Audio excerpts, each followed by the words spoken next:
Production and distribution of City Club forums on IdeaStream Public Media are made possible by PNC and the United Black Fund of Greater Cleveland, Incorporated.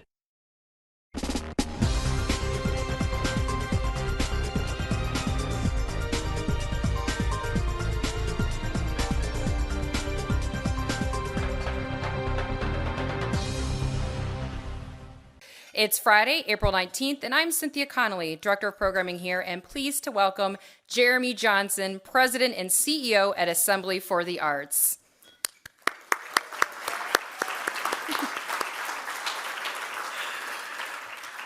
Today's forum is the Lucille D. and Robert Hayes Grease Forum on Cultural Arts, and also part of our Local Heroes series, which spotlights champions here in Northeast Ohio whose hard work changes the way we view ourselves and our community. Those who know Jeremy Johnson will agree that he is an outspoken champion for cities and the role of the creative sector in improving America's communities.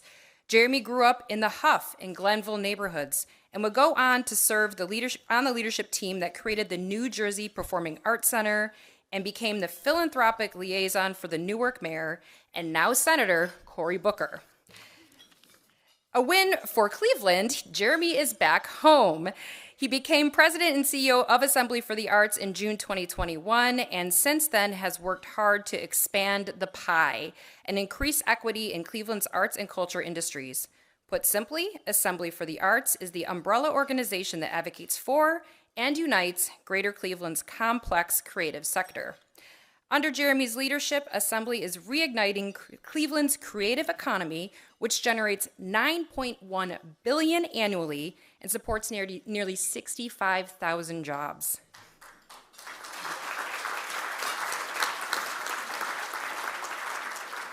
In the coming months, the Assembly will endeavor to motivate Cuyahoga County voters to, once again, pass a tobacco levy in support of the arts and culture nonprofits.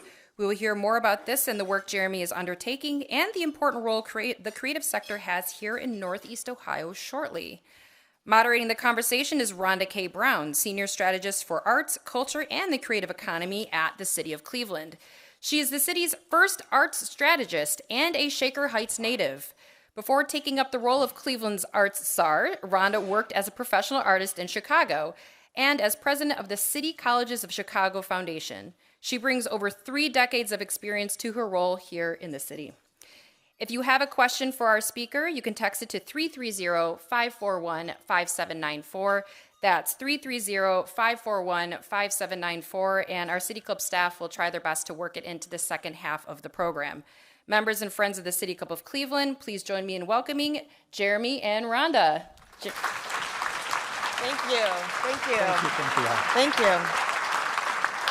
Well, let's give another hand for our local hero, Jeremy Johnson. Congratulations, my friends. Thank you. I am so excited to share the stage with you to talk about the changing landscape of arts and culture in Cuyahoga County. An important frame for our discussion as we talk about arts and culture. Our intention is to be inclusive of the totality of the Cuyahoga County arts ecosystem, which includes all artists, the art form they practice, community organizations, education organizations, K through 20, big, medium, small, and cultural institutions, independent performance venues, arts districts, entrepreneurs, and more. With that lens, let's get right into it, Jeremy. You ready? It's great to be here. Thank you. And first caveat, in recognition of those wonderful speeches we heard, I did not use AI or GP chat to get ready for today, but it's great to be here. Neither did I. Okay, I'd love the audience to get to know you a bit better. We heard a little bit from Cynthia about your background, but who is Jeremy Johnson and what drove your big change that brought you back home to Cleveland from the East Coast? That's a great question, and I'm sure my story probably resonates with most people in this room or most people who are listening. Growing up in Glenville, one of my great memories is growing up in Huff and then Glenville. In Huff, I walked to the music school settlement for my first music lessons. I would hide my music books under my jacket so the neighborhood bullies wouldn't bully me about being a music kid. But it stayed with me, and later, my brother and I, we would hang out at the Cleveland Museum of Art's Hall of Armor. And then, third grade, I couldn't sleep for weeks, as we prepared to get on a yellow school bus to go to see the Cleveland Orchestra. Seeing Karamu during the holidays was a big deal for us. So my formative years, this is no stranger to the people in this room. The formative years of Clevelanders and greater Clevelanders are shaped by arts and culture. The landscape as we move forward, here I'm getting into those talking points. Don't be talking point. Let's hear the anecdotes. But the anecdotes, the storytelling is part of our culture. So as you hear about me and my brother who really wanted to be a comic writer, he drew and wrote all of our young lives, but he never went to art school. He ended up going to the Air Force and did well.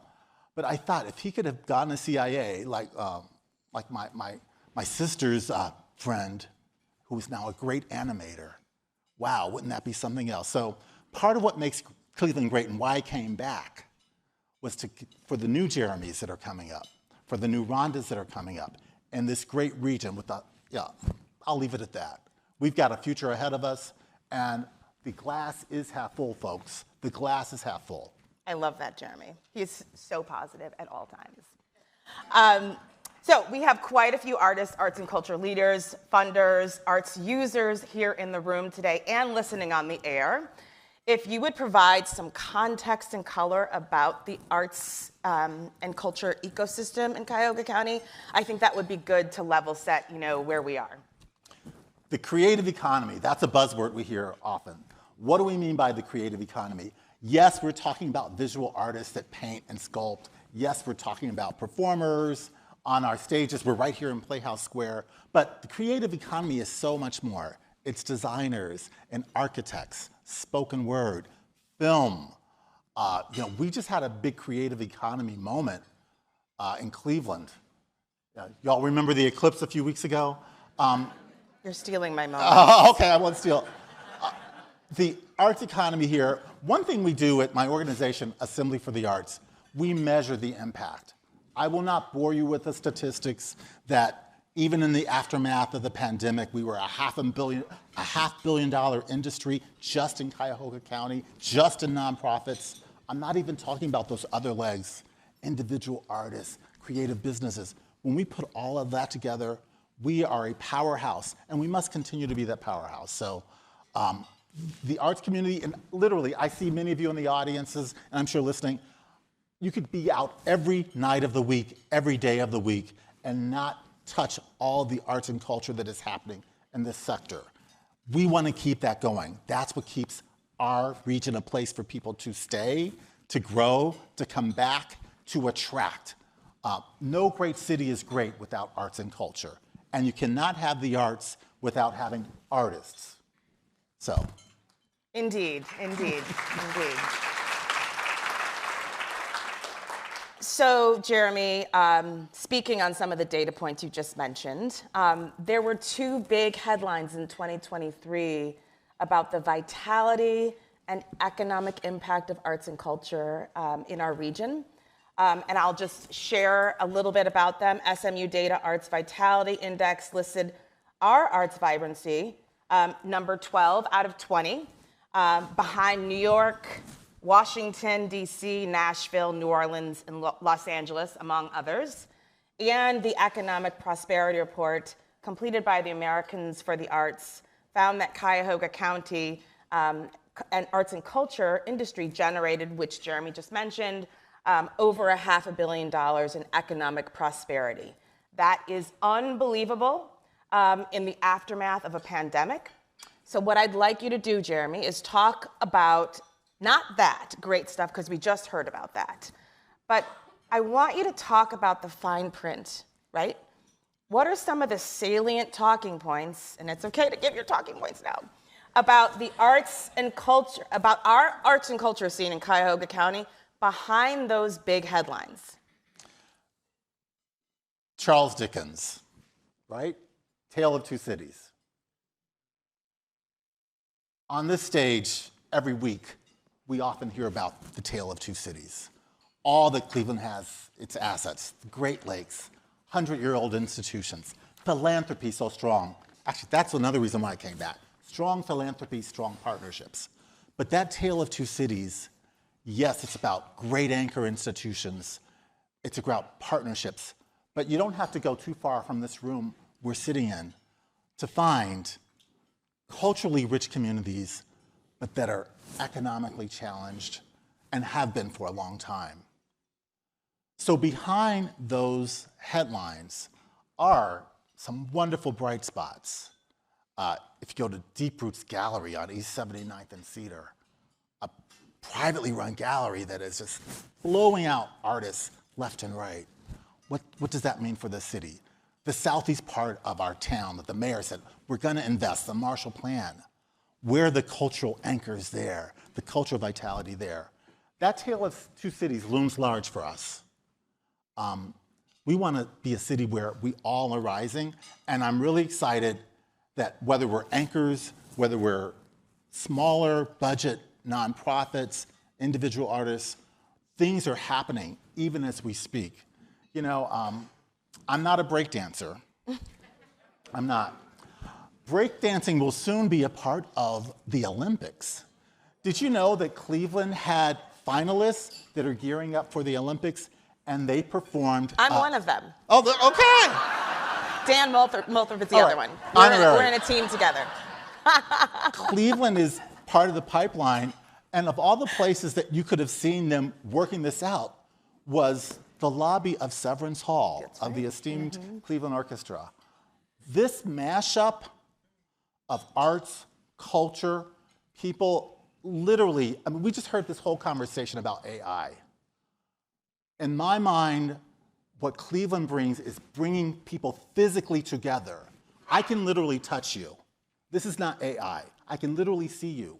When we are together in community, in festivals, whether it's out front at the Tri-C Jazz Festival that fills these streets, whether, if I start down the road of naming, I'm gonna be endless. We will not leave here. But what we see is people line up as they listen, as they create art. The physicality, that is part of democracy. That was one reason why I came back to Cleveland, why I continue to work so that, for cents on a cigarette, we could continue this going. We have done this for 20 years with something very special here with this tobacco levy that's now about to expire, which we cannot let happen. Okay, so I will ask the question that you know I can't ask since you mentioned it. I won't ask it, but I know you're going to answer the question about the question I cannot ask you about. Don't ask me, but one thing that brought me back was opportunity and a challenge. People love a challenge. As I read about my old city, living in Glenville, I now live on the near west side. As I was coming back and being interviewed, there's a challenge, because before I was here, there was not the special tax. Those who are listening in this room know we are unique in the country. We have a special levy that supports only the arts, the nonprofit arts community. It's 20 years old. It has delivered 4,000 grants to $250 million, And we can't let that go away. Those dollars have been going down. The good news is fewer people are smoking. You've heard this for now how many years? We have an opportunity to turn that lever so we can hold on to those new Rhondas, the new Jeremys that are out there that are experiencing the arts, creating the arts from pre-K to higher education. Cleveland State is in the house here. How are we working with our universities, higher ed, to make sure arts, which is a big industry here, is tapping into a very diverse pipeline coming up? Speaking of education, it's a perfect segue. I'd love for you to talk a little bit about the K through 12 and post-secondary space in relation to arts and culture, the landscape. What are you seeing as some of the changes that are happening in our schools as it relates to the arts? 2 words, school buses. I was at the Cleveland Museum of Natural History the other day, and there were school buses there. I was at Great Lakes Science Center, school buses, little kids learning about science. And we cannot talk about the arts and culture unless we talk about arts education. We cannot talk about arts education unless we talk about what's happening in our schools and after school and during the summer. There's an opportunity, there are plenty of opportunities to work with school districts. Artists are employed by school districts. Artists are employed in a number of ways working with children. We have to continue to do that in a strong way. Our children are our future, and arts and culture is a big part of that. I think everybody in this room could have said that, but let's make sure that we keep saying it. We have to hammer this home. This is a drumbeat. Thank you. Okay, so mile markers measure the distance to a destination. If transformation is the destination, what are some examples of important and impactful mile markers that are going to get us towards this change in Cleveland and Cuyahoga County? Fair question. I feel in a way, this is going to sound flattering, but I'm looking at part of what transformation means. Transformation. What I've learned in my years of working in public-private sector is there's got to be collaboration, there's got to be partnership, there has to be people that invest in that glue. Knowing that our city leadership is working with the arts sector, knowing that our county leadership is working in partnership, knowing that philanthropy is at the table. What excites me about Cleveland is all these partners are coming together. Literally, the name of my organization was renamed Assembly for the Arts. What does transformation look like? It looks like partnerships. And we're sitting in a 100-year-old institution that has been having conversations of consequence. What does that mean? When I was in New Jersey, I would say, where is our city club? How do we, the world is watching Cleveland. Arts and culture is leading us. Science is leading us. Health is leading us. I'm just so excited how these are pushing together. Can I share one anecdote? The other day, I had a doctor's appointment, and I was at Metro Health. HIPAA laws, remember that. Okay. Anyway, you sometimes get nervous, you're having tests, so I went to the cafeteria. And our health system here not only are worldwide known for their health leadership, the art is incredible. So I'm sitting there getting a little bit nervous. In this cafeteria, there is like this 5-story mural in Metro Health. You've got to go to the cafeteria by a woman named Weiss. I'm going to forget her name. Weiss, thank you. And it shows a couple. Look, they look like, for instance, they're hugging. This thing is 5 stories high. I may be exaggerating. I'm sitting there, it calmed me down. And while I'm sitting there, an artist did that. While I'm sitting there, I hear a tune on a flute. Da da da da da da da da da da da da. I turn around.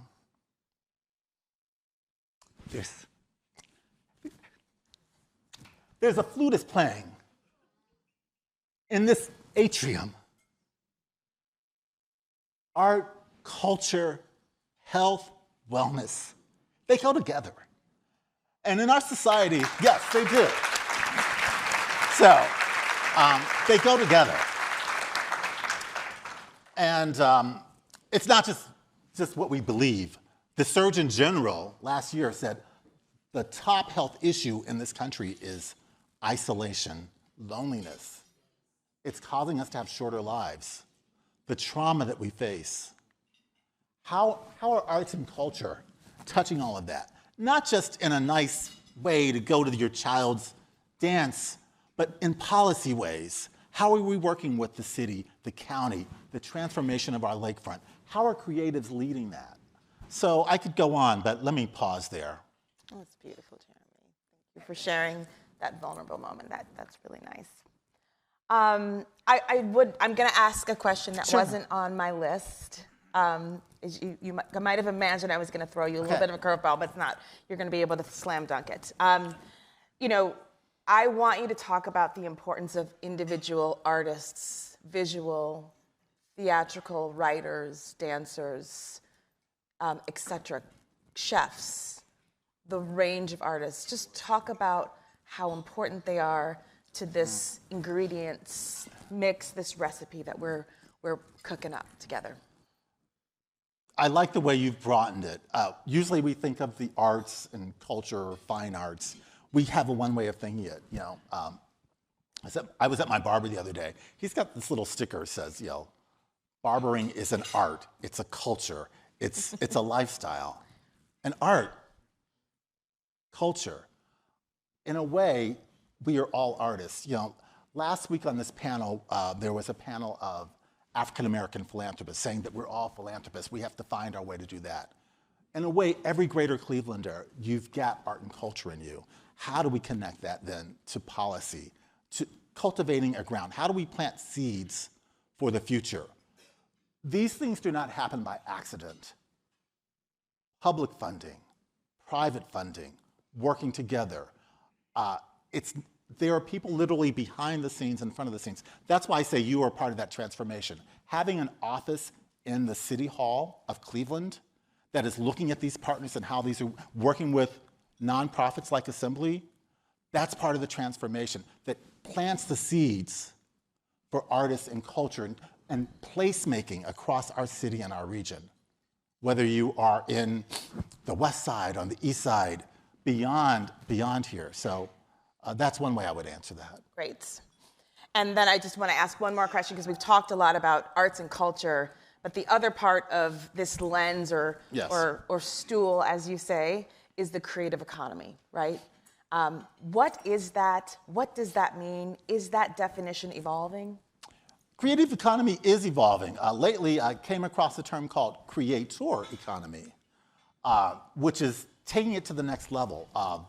People, artists, creatives using media, technology. If you're a musician who's only playing at the Happy Dog or the Grog Shop, which I love, or Beaksland Ballroom, but if you take that and turn that into online presence, influencing, Goldman Sachs is studying this and saying that it's a multi-billion-dollar enterprise for creatives, the creator economy.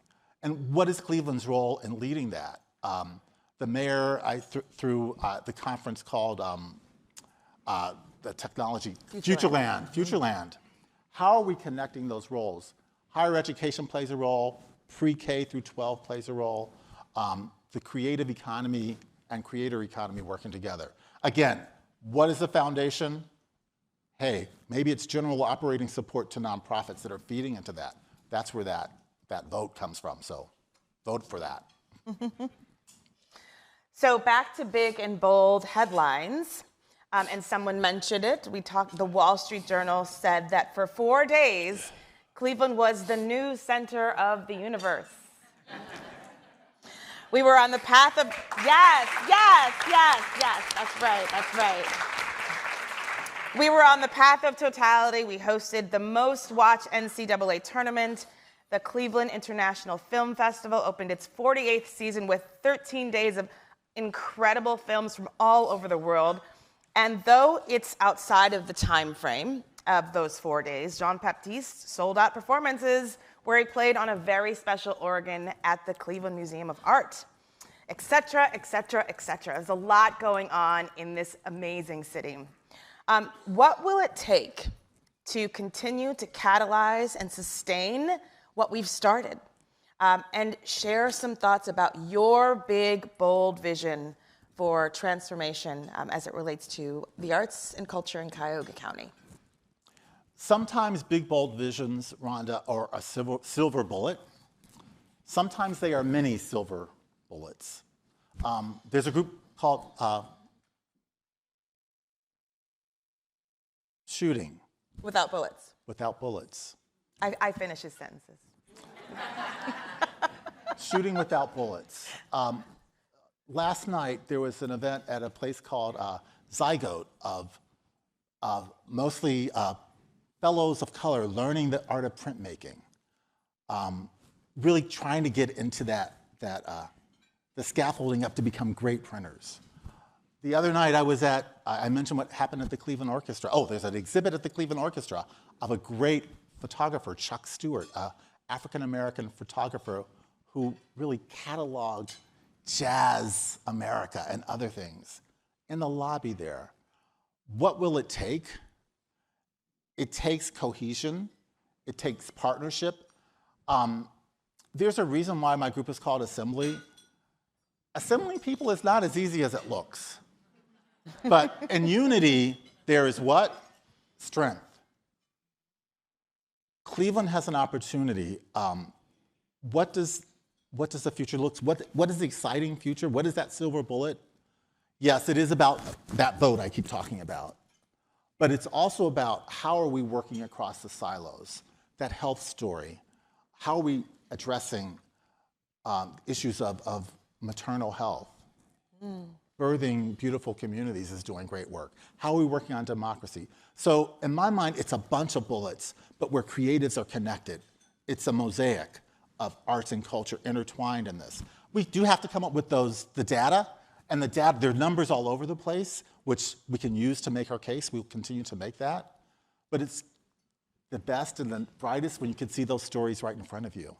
Those yellow school buses, those artists that are shooting without bullets is showing, and more. Those printmakers. And they look like Cleveland. They look like greater Cleveland. One reason why I'm so proud of our board at Assembly, because they look like greater Cleveland. We need more of that. To me, that is transformative. How does Cleveland lead in not being only a great city for arts, but a great city for equity? I will use that E word, a great city for equity. Jeremy Johnson. Thank you. Thank you, Rhonda. So we are about to begin the Q&A for our live stream and radio audience. Or those just joining, I'm Rhonda Brown, Senior Strategist for Arts, Culture, and Creative Economy at the City of Cleveland, and moderator for today's conversation. Joining me is the amazing Joining me at the City Club is the amazing Jeremy Johnson, President and CEO of the Assembly for the Arts. We welcome questions from everyone, City Club members, guests, and those joining via our live stream at cityclub.org or radio broadcast at 89.7 WKSU IdeaStream Public Media. If you'd like to text a question for our speaker, please text it to 330-541-5794. That's 330-541-5794. And the City Club staff will try to work it into the program.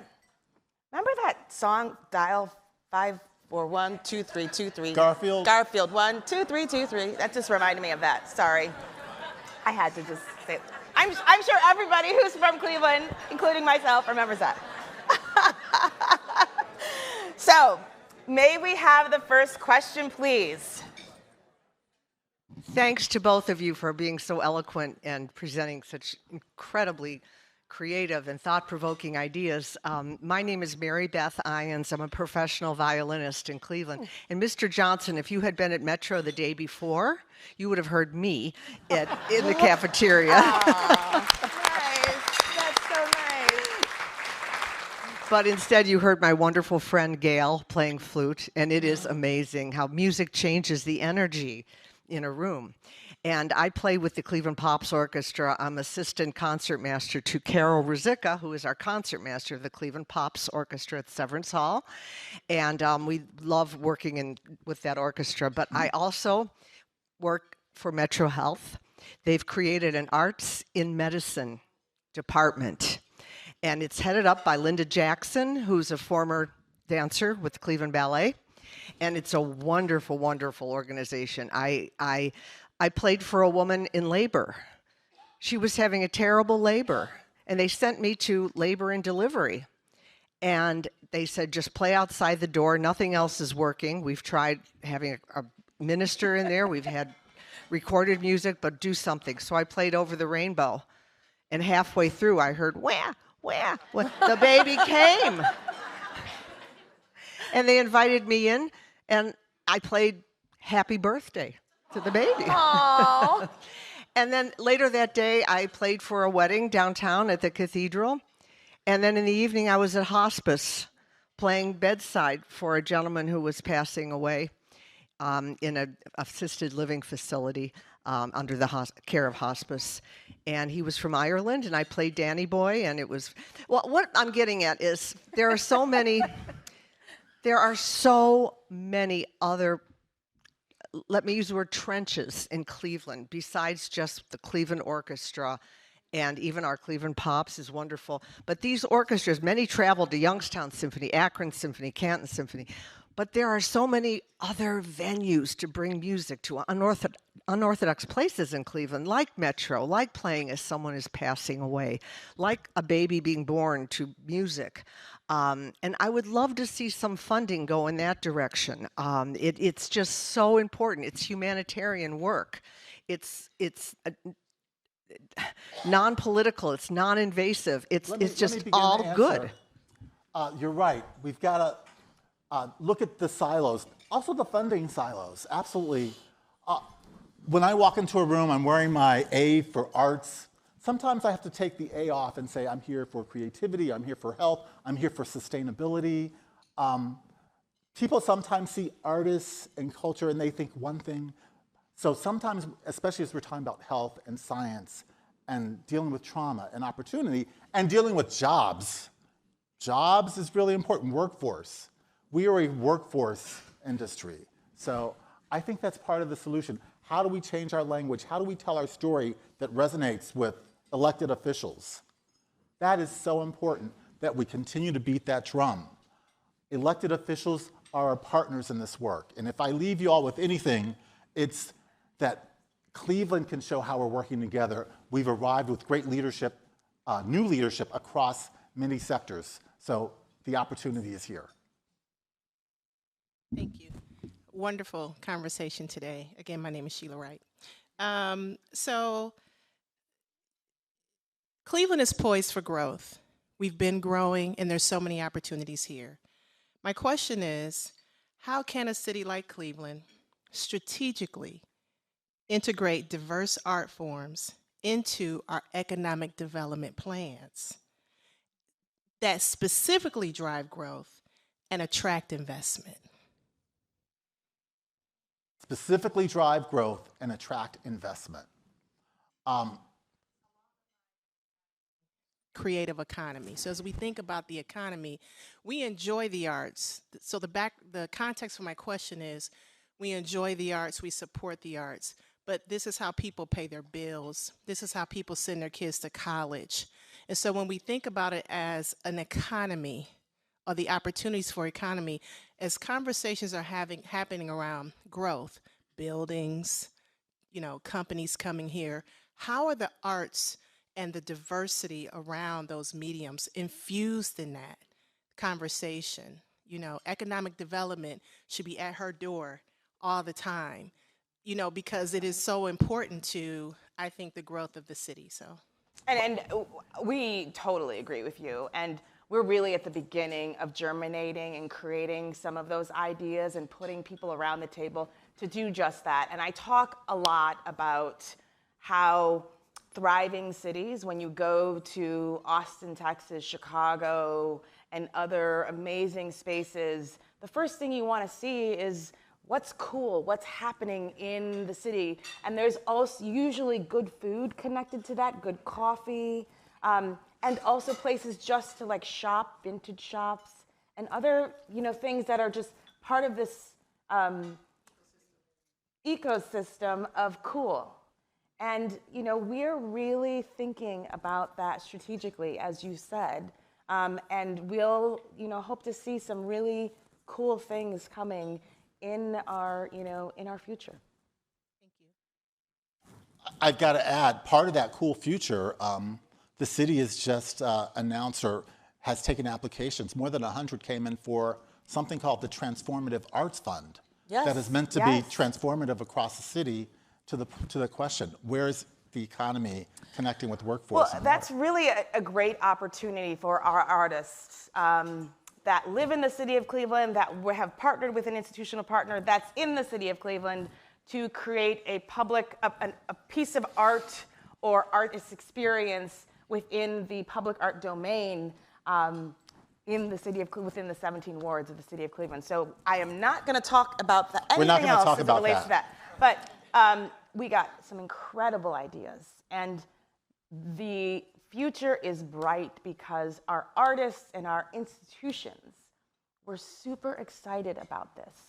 And all I've heard about is, including the TIF district, is the TAF. So that's pretty cool. Transformative Arts Fund. And there are more funds coming by way of Cuyahoga Arts and Culture, $500,000 back to individual artists, specifically targeting our individual artists across the county, among all disciplines. Check out the website, assemblycle.org, if I could do a commercial, assemblycle.org. Hello, guys. Hi, Hello. Jen. I'm Jennifer Coleman, and I have a question that's a little bit related to what Sheila was talking about, which is we talk a lot about the art sector, and we're all very, very aware of the fact that Cleveland is known for the excellence of its art and its artists. But sometimes we get a little distracted from the fact that art is a process and a state of mind, that creativity. And that's also important, and how we infuse that outside of our art sector, so that we have organizations like Cleveland Votes that actually has an arts coordinator on staff, or Birthing Beautiful Communities, or Third Space Action Lab that actually work and lead with creativity and the importance of arts and culture. How can we continue to blow those arts sector walls, those sectors that we always talk about, and realize that art and culture should be an integral part of all of those sectors? Well, if I could start by saying at K through 12, we really need to have our young people in the city of Cleveland getting super high quality arts education, because that spark, that happens at a young age is transformational for young people. I will just say, before I'll let Jeremy answer this, because I know this is your show, not my show. The way that I was trained in art school as an artist, I went to The Ohio State University. I went to Go Buckeyes, and I started my foundational coursework learning how to problem solve through everything that I do as an artist. And every single artist, no matter what field you are trained in, the foundation is around problem solving, because your instrument, whether it's your hands, your eyes, your body, you have to train it to be able to speak to others. And that's really difficult. So that type of training, whether you get it in K through 12 or whether you get it really fundamentally in 2 years or 4 years, institutions at that level, it really allows you to be the best employee you can be. Artists are great additions to the workforce. That's really important, because we're trained to think in ways that are highly creative, highly different, and highly desirable in environments where folks are trained in singular kind of monolithic ways. So that's my addition to your question, Jennifer, and I'd love to hear some, well, please. We can think locally, regionally, but there are some national things that I think we can model after. The head of the National Endowment for the Arts has created a partnership with the EPA, looking at major ecological, environmental issues across the country. I think it may be in 6 regions. Her point is to have creatives implanted in environmental sustainability departments that are working on things in California and Washington. I'm going to get the regions wrong. We are a Great Lakes region. How do we implant those creatives that are driving the work that we're doing around our waterfront? There's a lot happening there. How do we borrow from those things where a person who is head of arts is also working with sustainability, is also working with workforce, is also working with food security, for that matter? Some of our artists are dealing with 60% of the folks that we provided funds with for ARPA, 60% of artists were dealing with food security. how do we implant and be synergistic and be intentional about it so it's not a one-off? And I'm looking here at Jennifer of the Gun Foundation, which has been very intentional about how do we connect those dots with systems. And other funders in the room have supported that. It's not as sexy as you would think, but the end result is very powerful. It's very sexy. Okay. Coming from a person who should know. It is. Thank you. Yes, sir. Yes, sir. You can do whatever you want with this question. Cite a specific example, anything you want. But tell me how immigrants and refugees have contributed to the arts scene. That is so great a question. I'm going to keep coming back and referencing City Club and what I've seen on this stage. A month ago or so, there was a person from the Mellon Foundation here with theaters from across the country, including one theater from right here in Cleveland, Cleveland Public Theater. They were on this stage because they have made a name for themselves in working with immigrant communities and using theater as a source of support, as a source of connection, as a source of communication to the greater Cleveland population about the power of immigrants, the stories they have to tell, their struggles, how that mirrors the struggles of those of us who are already here. That group that was on this stage, including Cleveland Public Theater, each of those groups got $500,000 to help forward their work.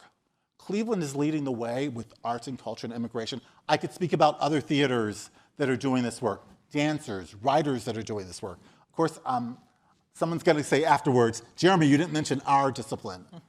It's across the board. But immigration in Cleveland, remember, as a city, as a region, we're dealing with some population growth issues. Immigration is a plus, it's a positive to keep our area growing. So we have a text question. It says, hello, I'm a student from Cleveland School of the Arts. We are an art school without an auditorium. How are you supporting young artists and making sure they have the spaces that they need? Do you want to take that? Yeah. I'm happy to take that.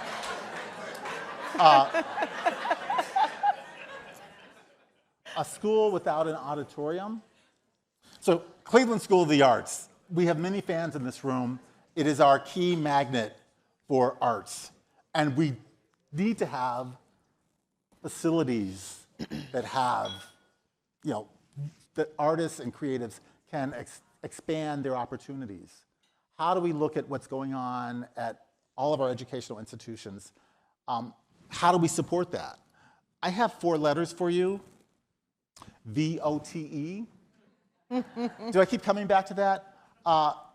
How do we as citizens and residents support reinvestment in places like the Cleveland School of the Arts, in the nonprofits that support that work? There are capital funds that are available, for example, through state legislature and other places. I mentioned the NEA. Sometimes it takes the work and the investment to get those grants going, to get those relationships going. But that's right underneath our nose. How do we address that? I don't have a simple answer for that question, but I can tell you we are talking about that as we in the arts community build bonds with our partners at city, the county, and others, with the support of public and private support. Hi, my name is Stephanie Morris Nunn, and I was born with a degenerative eye disease, and art therapy was a part of my growth. I used that to learn how to become an award-winning designer. Unfortunately, as I matured, I began to lose my vision. And I never stopped utilizing art as my therapy. My question is, this is considered an invisible disability. So therefore, we need funding as adults, of course as children, to continue the road to art, anything that we want to do. We as visually impaired individuals don't just sing, we also can sculpt, we also can create, and I am an example of all of those things. I wanted to know, what are you, if there's anything in plan that you will do to continue to help to support someone such as myself with an invisible disability? That's a great question. The work that we do in the arts sector at Assembly for the Arts is meant to reinvest, to connect all of us, those of different disabilities, different abilities, those of different backgrounds, race, ethnicity, sexual orientation. One thing that we see a lot of partnerships, the county has a wonderful office that we're working with to devote grants, and we've helped to amplify their grants, to organizations and individuals that promote and support individuals with various abilities. We've got to double down on that, and we're thrilled to have partners in the county and with the city and others. So you can look for more doubling down. We've met before, so I'm looking forward to continuing the fight so that those supports will be there for you.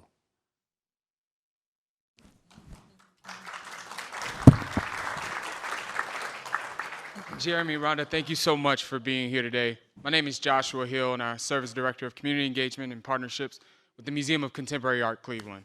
And as a son of Mount Pleasant and Cleveland, and to what you mentioned, Jeremy, being shaped by so many great cultural experiences growing up, one of the pieces that I battled with personally, and is the reason why I decided to make the transition from healthcare to the arts, is dealing with the dichotomy of needing to choose between being a creative and being an academic.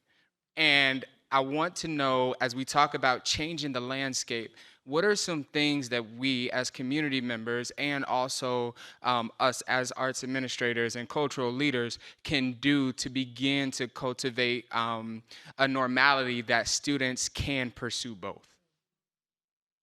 Students definitely can and should pursue both. We're surrounded by the world's top health institutions and the world's top cultural institutions. Connecting that line, and MoCA I can include among those. Love what's going on there. There's things happening in those institutions, but even locally, or even in our neighborhoods, where after-school programs are being trauma-informed care, and they need professionals. So I will continue to look to our higher education, K-12. How are we blurring those lines? Are there interdisciplinary studies where you don't have to give up that academic part to be the creative part? That's what excites me about this role, our role. We get to be, to bring it all together, the Renaissance folks, to be part of a Renaissance city. Happy to talk with you and the folks at MoCA, which is doing this in a big way. How do we blur those lines? And you're not just an academic, you're not just a creative. There's power in being both. What are the elements that you would say organizations, nonprofits like ours need in order to support what's to come around artists in the transformation that's happening here in Cleveland? One of the things that we noticed from the Transformative Arts Fund opportunity is a lot of artists reached out to us for partnership, and we had to really assess whether we were ready to be able to support that level of partnership and support. And so I want to get ready. Thanks for that question. I do think that there's lots of opportunity for community organizations, corporations, private entities, large educational institutions to really think about what it means to engage artists, not after you make the decisions, right? But well before, right? So what that means and what that could look like is regarding the artist's creative genius like you would regard an infrastructural engineer if you were building a bridge, right? And so I think that there is lots of opportunity for us to kind of reconnoiter and refocus how we work with creativity. Because I think in some ways it can be scary, right?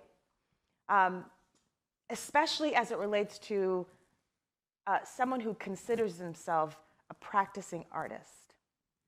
So thinking through what aspects of your mission or your vision could require or benefit from some like real creativity, and how that creativity then can be paid for first and foremost. If you need to, incorporate that into your budget, that's part of getting ready. And then actually, building relationships with practicing artists in your community, in your sphere of influence. Someone's got to figure this out. And that's really part of the vision of the Transformative Art Fund, because it was a little bit of turning the tables upside down, where the artists were in the driver's seat. Ask, how do we engage? How do we make it more inclusive? I'm happy to see Rhonda and you, Jeremy, doing this work, but I am looking for the answers and the opportunity for creative people like me. What we've got to do is continue to create forums and what I call make Cleveland stickier, so that creatives and entrepreneurs will find it difficult to leave because they have their cohorts, their forums that they're connected to. Any week of the year, you'll see Arts and Culture Night or an assembly. Oftentimes they are discipline specific, for whether it's for musicians, for designers. We need more of that. We're hearing from the dance world, for example, the need to bring the dance community together. We've got to be consistent and intentional. But to Rhonda's point, it takes people planting seeds so that stickiness will stick. It's not natural that you're going to keep going to all of these gatherings and exchanging business cards, or how do we as a city, as a region, as a county, continue to cultivate that? I encourage you to, as you already have done, show up in person, look at the forums, certainly through Assembly and our partner organizations, through our writing institutions, design, but there needs to be more done. I'm not saying that there's not more. We've got to do more, and we're thankful that we have the support of public and private partners to make it possible for you to continue to come back to Cleveland and do your work. Well, and if I could just say one more word to that, I'm from here, and I'm pretty cool, right? So, and I think that's the case about the rest of us, right? I moved from Chicago. I left the big windy city to be in my hometown, which I love, and there is no place better than this city, and I mean that. And so I would challenge you to stay. Don't leave for the weekends to do stuff cool there. Create it here.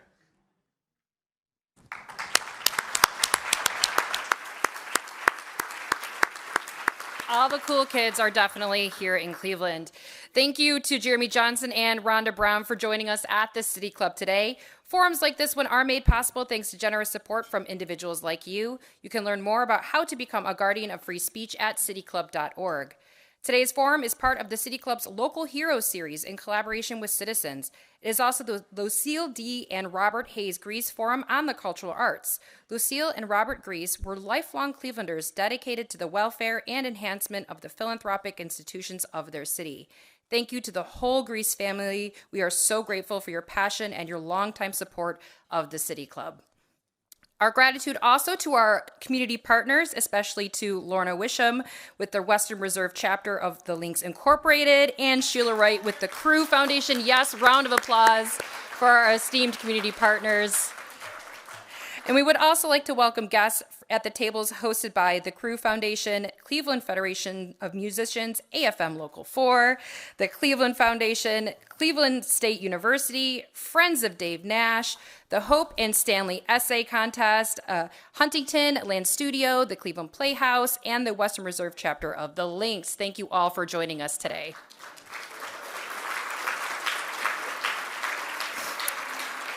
Just announced, Here at the City Club on Thursday, April 30th, Barb McQuaid, former U.S. Attorney of the Eastern District of Michigan and professor from practice at the University of Michigan Law School, will join us as part of Law Day. She will be in conversation with Carol Rendon with Baker Hostetler, also a former U.S. Attorney from the Northern District of Ohio. They will be discussing McQuaid's new book, Attack from Within: How Disinformation is Sabotaging America.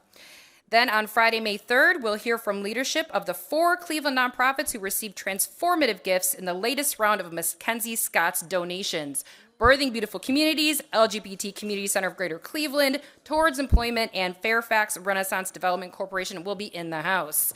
You can get your tickets and learn more about these City Club forums and others at cityclub.org. And before we wrap, I'd like to give one last round of applause to the winners of the City Club's 2024 Hope and Stanley Adelstein Free Speech Essay Contest. Gratitude to our students.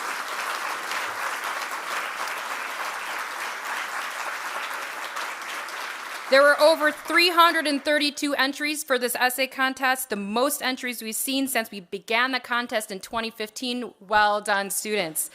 And that brings us to the end of today's forum. Thank you once again to Jeremy and Rhonda, and to our members and friends of the City Club. I'm Cynthia Connolly, and this forum is now adjourned. For information on upcoming speakers or for podcasts of the City Club, go to cityclub.org.